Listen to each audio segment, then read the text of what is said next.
Hi, it's the MLM for the Soul channel. I do have a new topic for today. Before I begin, I just would like to say, may the words and expressions of my mouth and the thoughts and meditations of my heart find favor and acceptance before you, Hashem. And again, this is the continuation of the Mesilas Yesharim, which is called The Way of the Upright or Path of the Just, by the Ramchal Rav Moshe Chaim Luzzatto.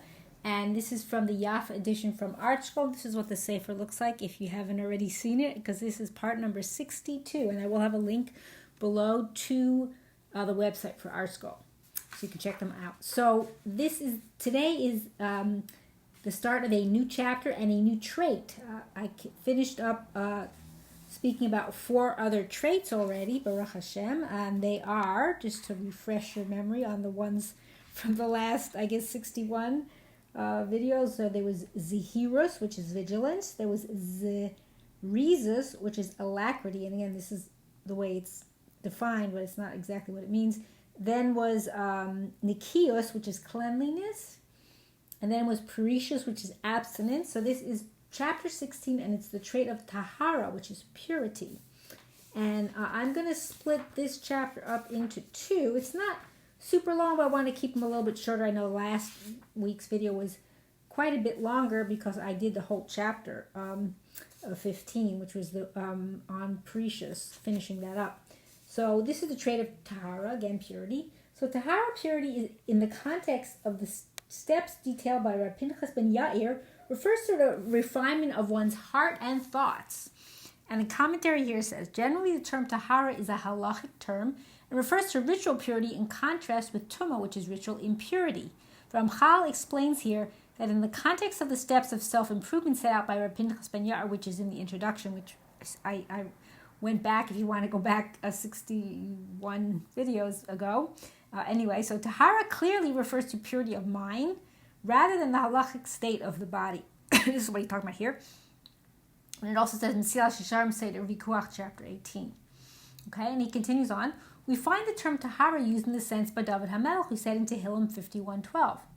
And this is a famous pasuk, Leiv Tahar Birali Elokim, which is a pure heart create for me, O God. Now the Ramchal clarifies the trait of Tahara. The essence of the trait of Tahara is that a person not allow any room for the Yetzer, which is his base inclination, to enter into his actions. The commentary here says, while the term Yetzer is often used as a certain form of Yetzer Hara, the evil inclination, it is clear from the context that Ramchal here does not refer to evil motivations, but to the drives and urges that stem from one's earthy nature. Okay, and he continues, rather, all his actions should be performed purely on the basis of wisdom and fear of Hashem, not at all on the basis of the human tendency towards sinfulness and physical desire. And the commentary here, until this chapter, Mesilas Yesharim focused primarily on actions.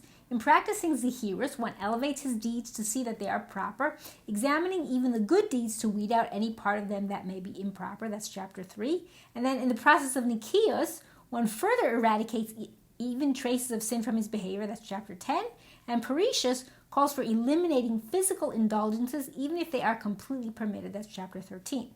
Now, the pursuit of Tahara begins after one's actions have already been limited to those that are permitted and necessary. The subject of this chapter is not regulation of the actions themselves, but purification of the thoughts and feelings that motivate those proper actions that one experiences while performing them. So he's saying that now it's going to be discussing about that aspect, the regulation of the actions, the purification. So he continues on. This purity of intent is required not only when performing spiritual activities, but even in physical and material actions.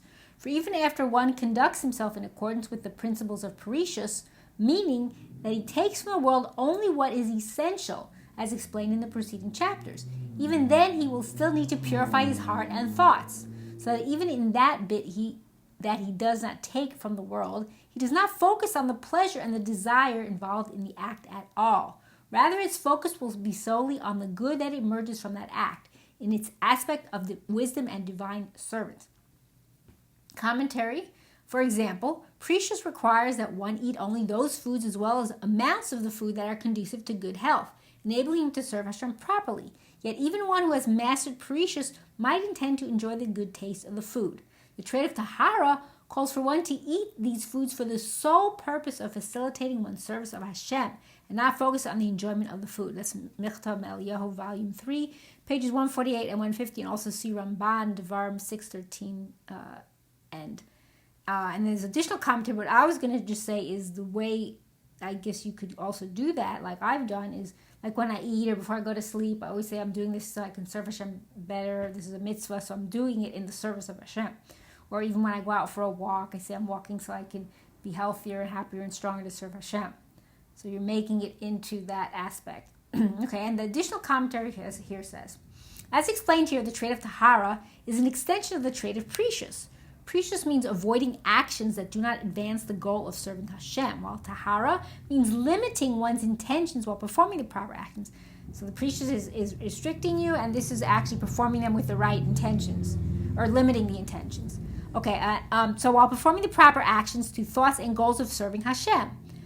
This is an essential, that's from, and says Seder Vikuach. This is an essential step on the ladder of spirituality, since even when one limits his actions to those that are necessary, as long as he pays attention to their material enjoyment, he remains somewhat immersed in the world of physicality. So the idea is here, we're getting away from that. I'm just adding this, the purity of it. That's why you're changing that aspect. And when a person is able to rise above the fleeting pleasure of a particular activity and focus purely on how it aids in the service of Hashem, he has achieved a higher level of spiritual advancement. It says, Karban Aharon to Sifra Kedoshim 1:1. So the idea is to change how you're performing an action and how it's helping you to how you serve Hashem. Instead of enjoying the food or enjoying something, it's like, how am I using this to serve Hashem? Okay, and he continues on. So now the Ramchal cites an example of engaging in a necessary physical act without any trace of personal enjoyment. An example of this is what the sages said about the practice of Rabbi Eliezer when he engaged in conjugal relations in Nedarim 20b, that he would uncover only a tefach, handbreadth, and cover 2 tefachim. Commentary here says, commentators explain this in various ways, all of which refer to conduct of exceptional modesty and restraint. See Shulchan Aruch Orach Chaim 248. And he continues on, and he would behave as if a demon had forced him into the act. That is, he did not take pleasure from it at all, and he performed that act only because of the mitzvah and divine service contained in it. Commentary here says, it is a mitzvah to procreate and also to fulfill one's conjugal obligations to his wife. Shulchan Aruch Even Ezer 176. And Ramchal continues, regarding this matter, Shlomo HaMelech said in Mishlei 3:6, in all your ways know him, and he will straighten your paths. In Hebrew, and it's a pretty famous pasuk if you know Mishlei B'chol, Durachecha da'ehu v'hu yiyasher archotecha. And commentary here says, all your ways refers to all a person's actions, including the physical and mundane. The verse instructs that even when engaged in such activities, one is to know Hashem, i.e., intend to perform the actions for the sake of heaven and not for any other reason.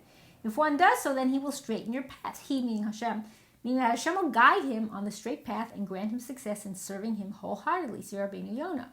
It is noteworthy that this application of the verse is codified in Shulchan Aruch Orach Chaim 231 and explained there at length. And also see chapter 1, note 34 for a quotation of that passage, and also see chapter 26, note 47. I'm not going to either place, but I'm just sharing what it says here. And then the person, continuing on the commentary, the person who has achieved Tahara is described here as one who is completely free of any trace of personal intentions when engaged in the physical world. His actions are pure. In chapter 26, Ramchal will explain the difference between this person and the one who has achieved Kedusha, holiness, and Bezrat Hashem will get there eventually. That's 10 chapters away. So what he's saying is, this is going up again. You're going up a higher level. So everything is not done. Everything is done without any, like personal gain or personal reason. It's all pure and purely for the sake of a mitzvah or serving Hashem. And there's additional commentary. In chapter 13, the Ramchal cited the Gemara that relates that when Rabbi Yehuda HaNasi was near death, he raised his 10 fingers heavenward and said to Hashem, Master of the universe, it is revealed and known before you that I toiled with my 10 fingers, i.e. with all my strength, in the study of Torah, and I did not benefit from worldly pleasures even with my little finger.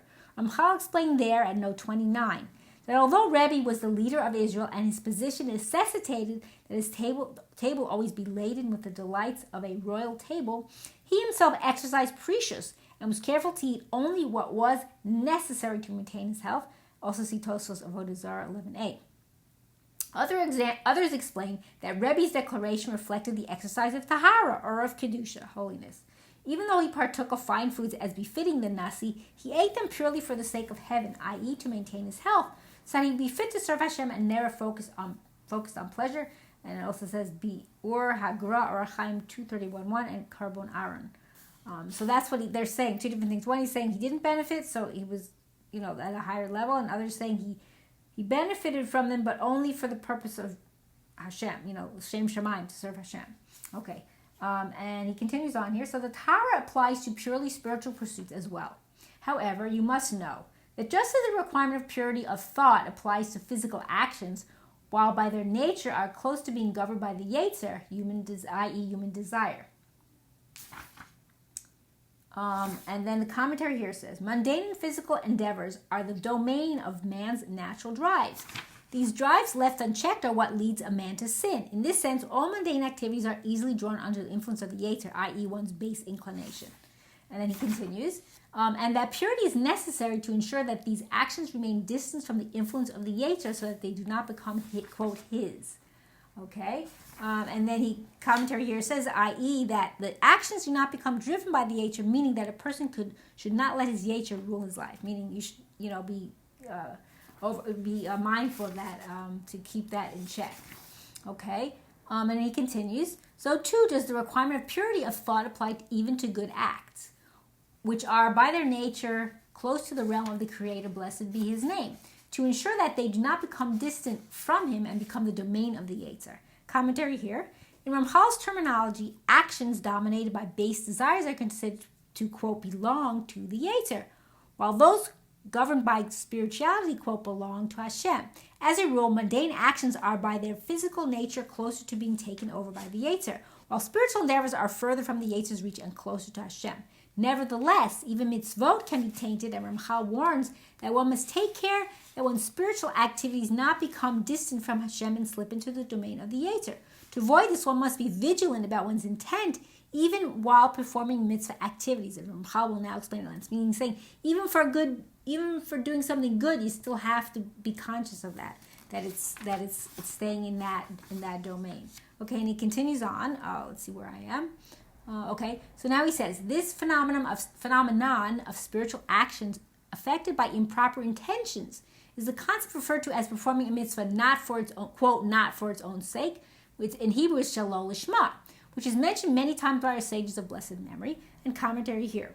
One who studies Torah performs mitzvot for no other motivation than to fulfill Hashem's will is described by the sages as doing so lishma, which means for its own sake.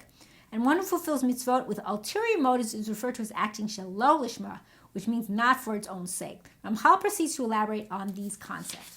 Okay, and he continues on. There are many references in the words of the sages to one who performs the mitzvah shalol lishma, not for its own sake, but they do not refer to exactly the same thing. For there are many levels of shalol lishma in the performance of mitzvot. Ramchal sets out 3 levels from the most egregious to the least, and then explains that the exercise of Tahara focuses primarily on the last of these levels. And I think I'm going to, let's see here. I want to just take a look at how much longer this is, or maybe I could stop here and split this into 3 even, so maybe it doesn't go so long. Let me see. Just bear with me a moment while I think about this, because maybe that will be a better idea. I think maybe I'll do that. So I'm going to stop here, and we'll continue with. I'll continue from this point of the 3. What is it? There's 3 levels. I think to do that, to keep them a little shorter so you can absorb the information a little better, because there's a lot to learn and understand. So I hope and pray that we will all merit to live and see the coming of Mashiach speedily in our days and the rebuilding of our final and everlasting Beit HaMikdash. Amen. And thanks for watching.